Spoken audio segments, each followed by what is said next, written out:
Hello my dear student, आप सभी का स्वागत है मेरे यूट्यूब चैनल पर जिसका नाम है कॉमर्स विद सुनीत जांगड़ा। तो हम इसमें कर रहे थे हरियाणा बोर्ड की इतिहास की बुक है जो उसका चैप्टर नंबर 7। इसके फर्स्ट पार्ट में हमने देखा था कि उपनिवेशवाद क्या होता है और साम्राज्यवाद क्या होता है और ऐसे कौन से कारण थे जिनके कारण इनका विकास हुआ, ऐसी क्या परिस्थितियाँ रही थी। नेक्स्ट हम देखते हैं आज इसका पार्ट सेकंड, साम्राज्यवाद का विकास। कि साम्राज्यवाद का विकास कैसे कैसे हुआ, क्या क्या परिस्थितियाँ थी। एशिया में साम्राज्यवाद। एशिया अपने महाद्वीप को क्या कहते हैं? एशिया महाद्वीप में आता है हमारा भारत। एशिया एक ऐसा महाद्वीप है जहाँ अनेक प्रकार का कच्चा माल जैसे क्या है, कपास मिलती है, चाय, नील, कॉफ़ी, तंबाकू, चीनी, कोयला, लोहा, टीन, तांबा इत्यादि क्या है बहुत अधिक मात्रा में पाया जाता है।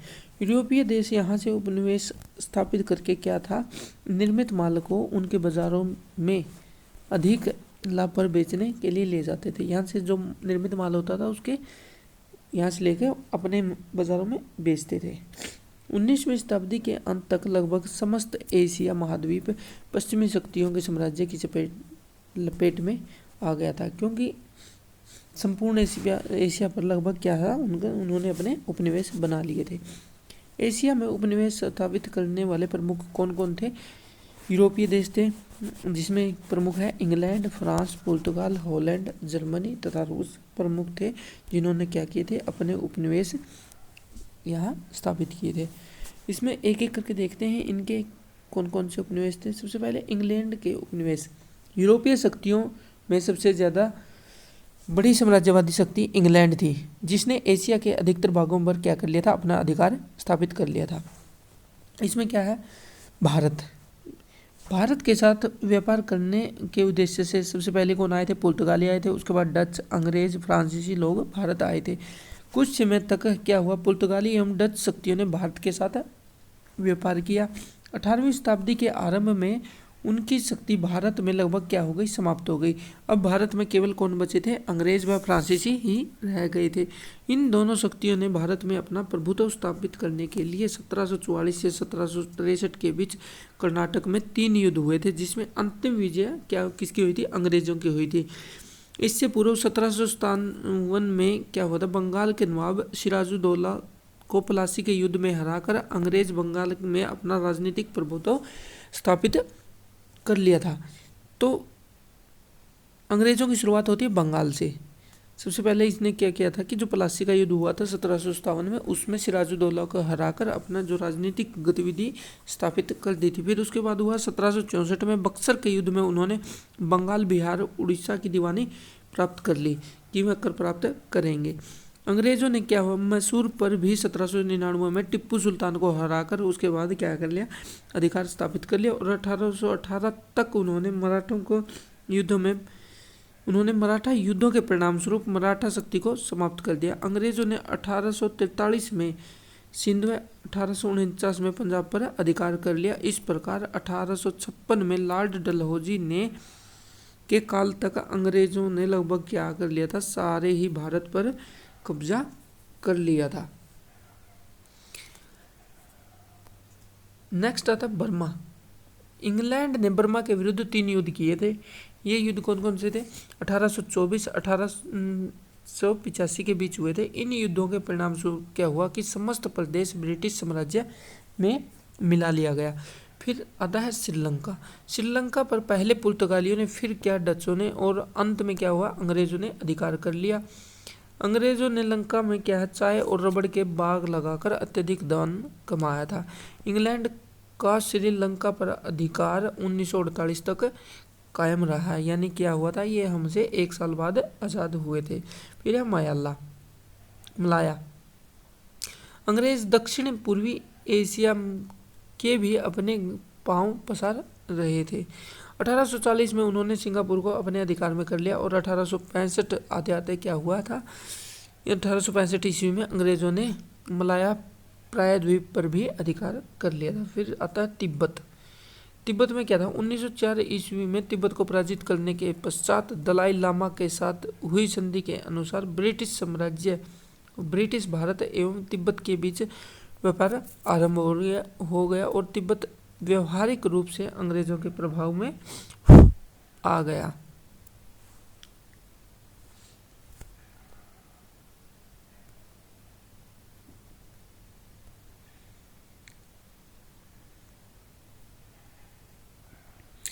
उसके बाद आता है हॉलैंड के उपनिवेश। हॉलैंड के उपनिवेशों में आता है हॉलैंड के डचों ने व्यापार करने तथा उपनिवेश स्थापित करने के लिए सर्वप्रथम दक्षिणी पूर्वी देशों के द्वीपों की ओर ध्यान किया। 1602 में डचों ने पुर्तगालियों को हराने के पश्चात बैटम में अपने कारखाने खोले और उसका महत्वपूर्ण केंद्र बन गया।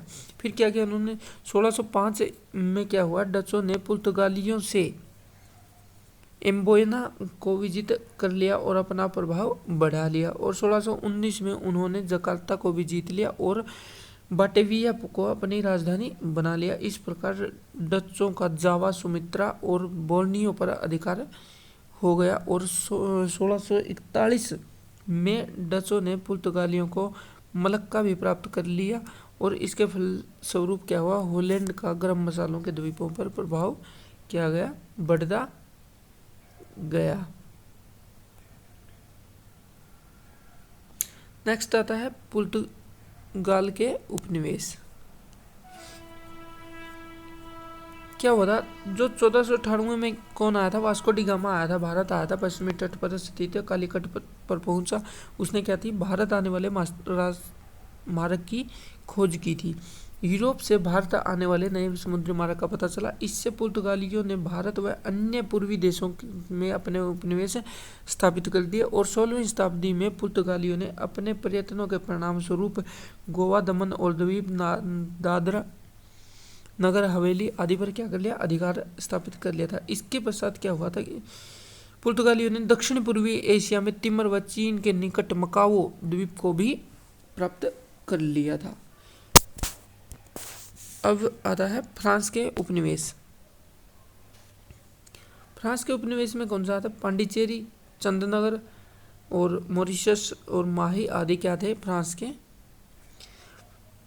फ्रांस ने भारत पर 1674 ईस्वी में पांडिचेरी स्थान पर क्या कर लिया, अपनी बस्ती स्थापित की और पांडिचेरी को फ्रांस ने अपनी भारतीय बस्तियों की राजधानी बनाया।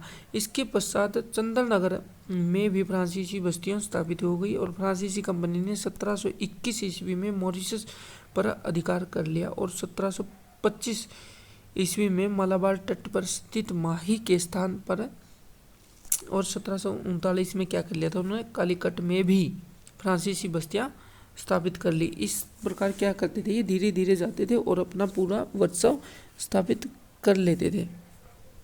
दक्षिण पूर्वी एशिया में उपनिवेश। फ्रांस ने 1882 ईस्वी में चीन में तथा 1865 ईस्वी में कंबोडिया में अपनी बस्तियां स्थापित कर ली थी। 1885 में ही फ्रांस ने क्या कर लिया, चीन को पराजित कर लिया और उसके टंकिंग तथा अन्नाम पर अधिकार कर लिया था। इन सभी देशों को सामूहिक रूप से फ्रांसीसी इंडोचीन कहा जाता था। नेक्स्ट आता है जर्मनी के उपनिवेश। जर्मनी के कौन कौन से उपनिवेश थे। जर्मनी ने भी क्या हुआ, एशिया में कुछ उपनिवेश बनाए थे। उनमें कौन से, उनसे न्यू गुयाना के उत्तर पूर्वी भाग पर अधिकार कर लिया था और 1898 में उसने चीन के कयोच का प्रदेश ठेके पर ले लिया था और जर्मनी ने प्रशांत महासागर के कैरोलिन द्वीप तथा मार्शल द्वीप पर भी क्या कर लिया था, अपना अधिकार स्थापित कर लिया था। इनको क्या है, अपना उपनिवेश बना लिया था। रूस के उपनिवेश। रूस के उपनिवेश होते हैं, रूसी साम्राज्य ने भी मध्य एशिया को क्या कर लिया था, अपने साम्राज्य का विस्तार करने के प्रयत्न आरंभ कर दिए थे और 1864 ईस्वी में रूस ने खोकंद, बुखारा और खिवा पर अधिकार कर लिया था और 1865 ईस्वी में ताशकंद को रूसी साम्राज्य में मिला लिया था। 1867 में क्या होता, तुर्किस्तान का नया प्रांत रूसी साम्राज्य में मिलाया गया और 1868 में समरकंद पर भी अपना अधिकार स्थापित कर लिया था और 1818 में क्या किया था, रूस ने चीन के लियोतुंग के महत्वपूर्ण प्रायद्वीप का 25 वर्षों तक ठेका प्राप्त कर लिया था। देख रहे हो, ये किसी देश को ऐसे किराए पे लेते थे जैसे नॉर्मल की जमीन बोने के लिए लेते हैं।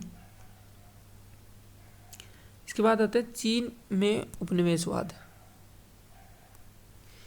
चीन में उपनिवेशवाद, चीन को भी यूरोपीय साम्राज्य का क्या है शिकार होना पड़ा था। इंग्लैंड, फ्रांस, जर्मनी, रूस, अमेरिका और यहाँ तक कि जापान ने भी चीन के प्रदेशों पर क्या है काफी हद तक प्रभाव प्राप्त कर लिया था। आरंभ में इंग्लैंड, फ्रांस क्या था, चीन के अफीम के व्यापार में बड़ी रुचि ले रहे थे। जब तक चीन की सरकार ने इसका विरोध किया तो उन्होंने चीन के क्या के विरुद्ध युद्ध छेड़ लिया। दो अफीम युद्ध 1839 और 1842 ईस्वी में हुए थे और 1854 से 1858 में हुआ था। चीन की हार हुई, जिसके परिणाम स्वरूप उसे पहले अपनी 5 फिर 9 बंदरगाहें विदेशी व्यापार के लिए खोलनी पड़ी और हांगकांग पर भी क्या कर लिया था, अंग्रेजी अधिकार स्वीकार करना पड़ा। चीन की दुर्लभता का लाभ उठाकर अन्य यूरोपीय जब एक बार कमजोर तो हो गया था, फिर बाकी भी कूद पड़े। उसके साथ ही अमेरिका, जापान भी क्या कर लिया, अपना प्रभाव डालने लगे और 1895 ईस्वी में जापान ने चीन को एक युद्ध में पराजित करके कोरिया और फार्मोसा आदि भागों पर अधिकार कर लिया। रूस ने भी मंचूरिया के एक बड़े भाग और क्या था, पोर्ट आर्थर की प्रसिद्ध बंदरगाह पर अधिकार कर लिया था। जर्मनी ने 1897 में कयोच पर अधिकार कर लिया था और 1898 में फ्रांस ने क्वांगचू प्रांत हथिया लिया था और उसी वर्ष अंग्रेजों ने क्या किया, बेई को अपने अधीन कर लिया था। अभी ये सभी देश चीन को आपस में बांटने का प्रयत्न कर रहे थे कि अमेरिका भी क्या गया, उनके पीछे पीछे आ लिया उसी दौड़ में, और उसने चीन के लिए खुले द्वार की नीति का समर्थन किया और इस बात पर जोर दिया कि चीन की सभी बंदरगाह सभी विदेशी शक्तियों के लिए एक समान शर्त पर खोल दी जाए।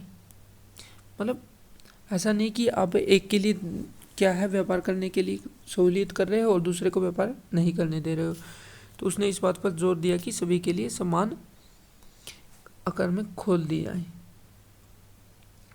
इस सलाह को सभी देशों ने मान लिया और इस नीति से क्या कहा, चीन का विभाजन होने से बच गया और चीन का आर्थिक शोषण लगातार जारी रहा और 20वीं शताब्दी के आरंभ तक चीन साम्राज्यवादियों के चुंगल में फंसा रहा था। ये तो था एशिया का। एशिया के कौन से देशों में किस किस साम्राज्यवाद ने क्या किया था, अपना साम्राज्य स्थापित किया था। अब देखते हैं अफ्रीका में साम्राज्यवाद। एशिया के समान ही अफ्रीका एक बहुत बड़ा क्या है, महाद्वीप है। दीर्घ काल से अफ्रीका के संबंध यूरोप के देशों से बहुत कम ज्ञान था। अफ्रीका को अंध महाद्वीप भी कहा जाता है। अनुकूल परिस्थितियों के परिणाम स्वरूप 1875 के पश्चात यूरोपीय शक्तियों ने अफ्रीका से अधिक उपनिवेश प्राप्त करने के लिए आपसी संघर्ष प्रारंभ हो गया। आने वाले 40 वर्षों में यूरोपीय शक्तियों में अफ्रीका के बंटवारे के लिए संघर्ष चलता रहा,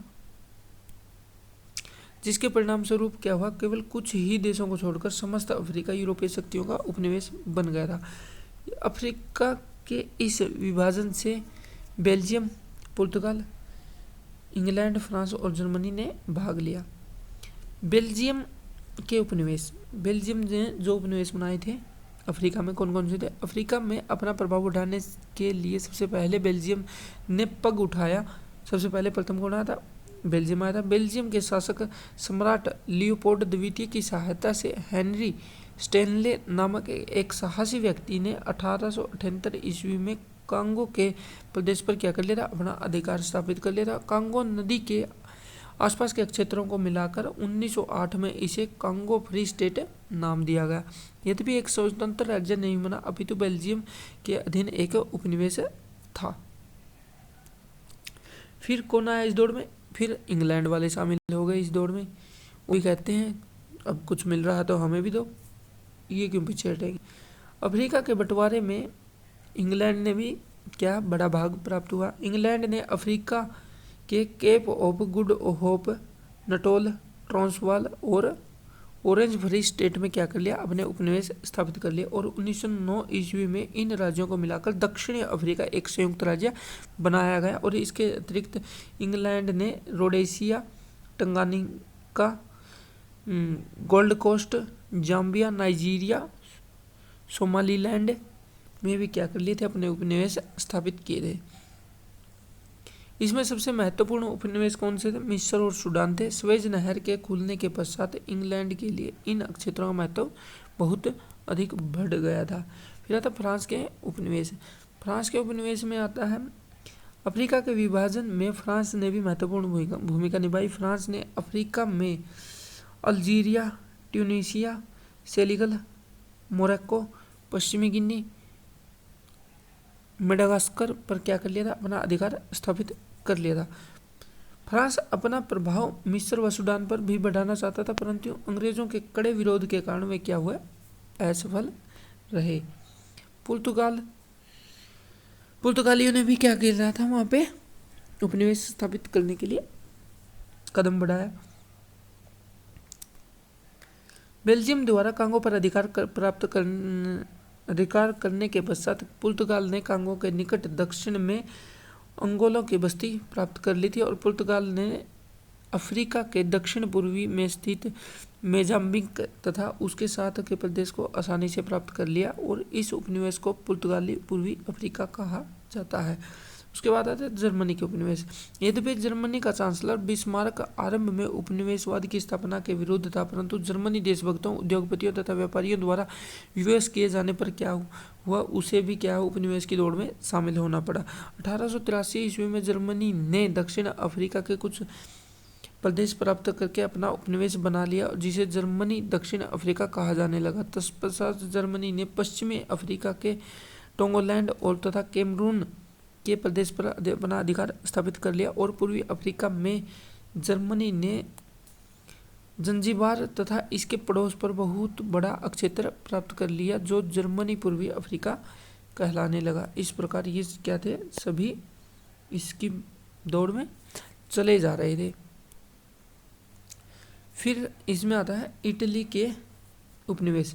इटली ने भी अफ्रीका में एरिट्रिया, सिमोलीलैंड और लीबिया के प्रदेशों पर अधिकार कर लिया था। वह अफ्रीका के अन्य प्रदेशों पर अधिकार बढ़ाना चाहता था, परंतु एबेसिनिया से मिली पराजय के परिणाम स्वरूप क्या हुआ? इटली का अफ्रीका के देशों पर फैलाव रुक गया। यद्यपि बाद में क्या हुआ? तुर्की से हुए एक युद्ध के पश्चात इटली का ट्रिपोली पर 1912 तक अधिकार स्थापित हो गया। फिर हुआ साम्राज्यवाद के प्रभाव। साम्राज्यवाद फैला, उसके प्रभाव पड़े थे। उन प्रभाव को देखते हैं हम, क्या क्या प्रभाव थे। इन प्रभाव को हम नेक्स्ट वीडियो में देखते हैं।